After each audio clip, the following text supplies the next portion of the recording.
Incremental changes are expected and appreciated.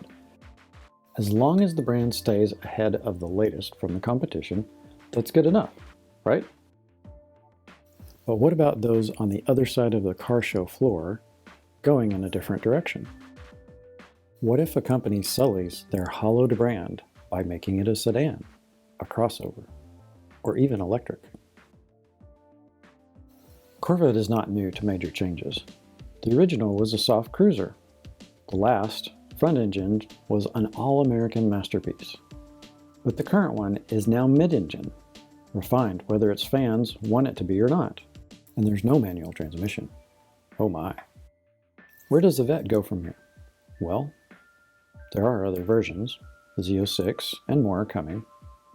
And there is a hybrid version as well, possibly called the E-Ray.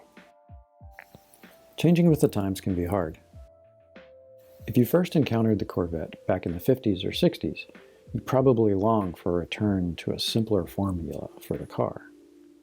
If you fell in love with it during the 80s or 90s, you probably have a hard time thinking of something with an engine behind you as a Vette. What will devoted fans think if it goes all electric? Can the brand survive that? A question that I think people over at Ford have already been asking themselves. Otherwise, we wouldn't have the Mustang Mach-E.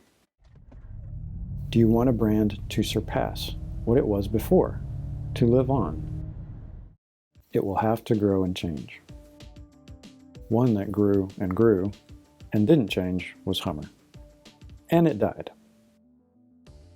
Okay, that one's starting to look more and more like a resurrection from the dead. But hopefully you get what I mean.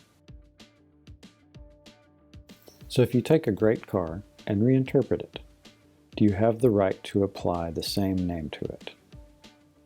Fans will debate this endlessly. Ultimately, GM owns the name and can apply it to a toaster if they want, or a souped-up golf cart, or a seismic shift in performance for a brand that has always stood for exactly that.